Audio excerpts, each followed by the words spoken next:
So what we've done is we've taken the technology of medieval cranes. Medieval cranes are powered by men.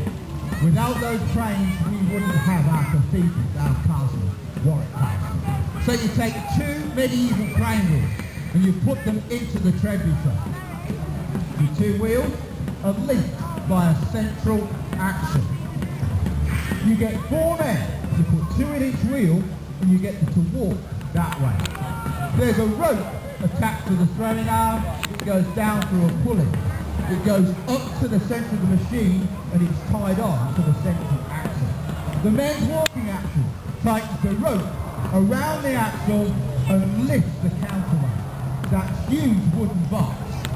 That wooden box weighs 6.5 tons. So you witness 4 people lift a massive 6.5 tons. It's a brilliant system. It means that the machines are independent. We can get any of our soldiers into those wheels. It'll speed up the whole siege process. There is one drawback though. It's a thing that's called trebuchet sickness. It's a form of motion sickness and it's extremely violent. If you make the mistake of looking forward through the slats in the wheel, you get a shimmering light. It's mesmerising. It brings on motion sickness almost immediately, and it's not a no for a trebuchet winder to literally throw up in the wheel. That's not pleasant. It goes everywhere, because in a wheel, of course, the floor becomes the ceiling, over and over again. It goes all over you, all over your mates, and all over the floor, making the trebuchet wheel a very, very dangerous place. A captain of archers shooting off the front of the machine there. He'll be joined by dozens of more archers tomorrow, providing covering fire for the crew. Crucial moment coming up. There's a metal hoop on the arm. The trebuchet master slips a trigger through that hoop. That is the release mechanism. Now below that trigger, he's pushing in. Jetzt kommen die aus den Rädern raus. That's there, so you can't pull the trigger until you pull that pin out. It is for safety. And he's also locked on high tensile chain as well.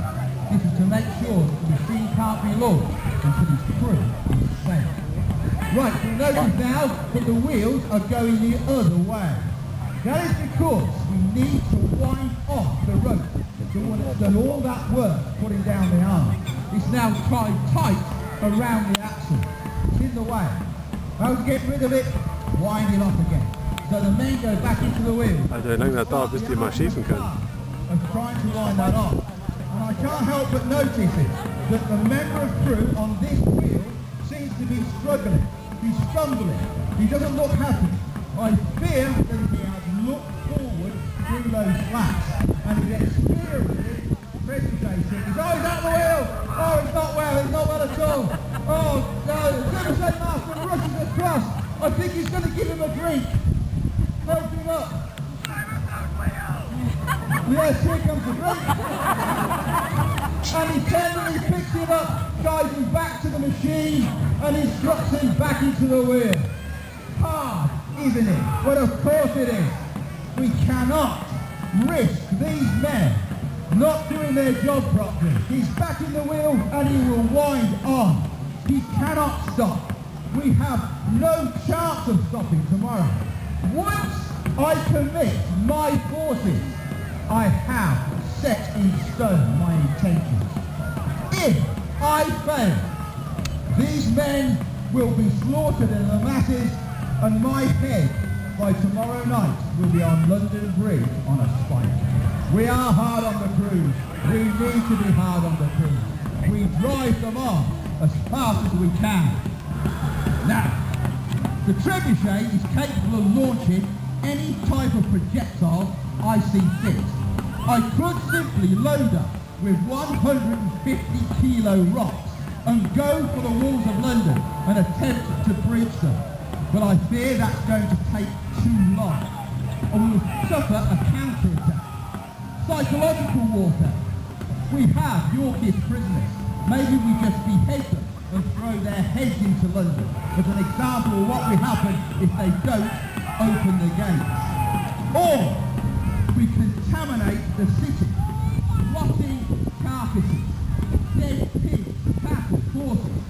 blow those in. Maybe they'll spread disease or get into the water system.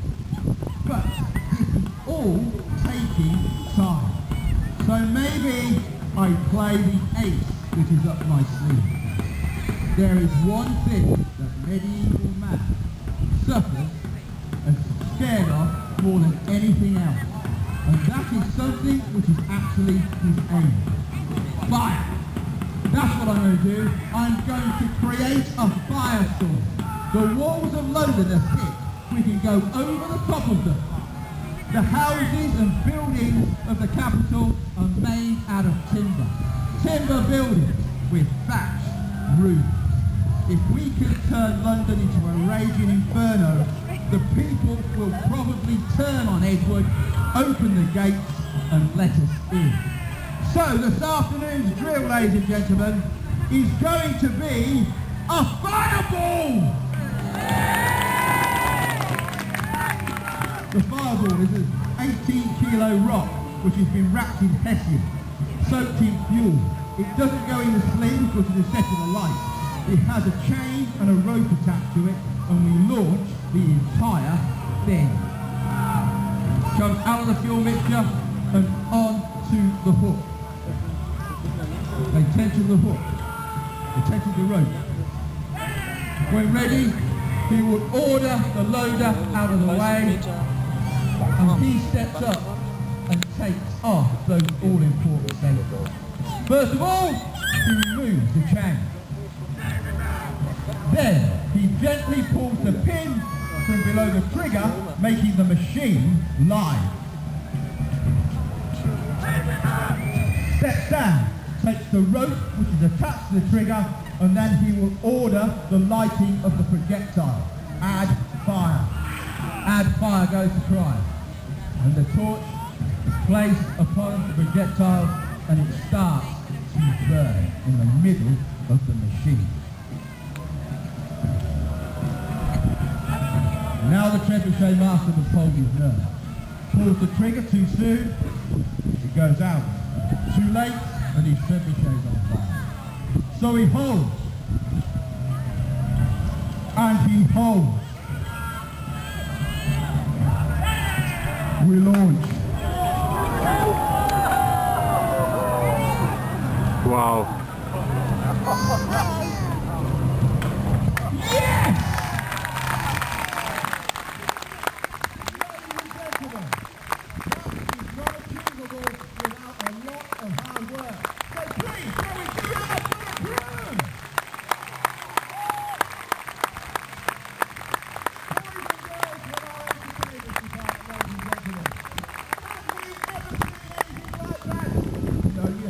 And that is why Warwick Castle is Britain's ultimate castle. Ladies and gentlemen, we hope you've had a great day and thank you very much for watching the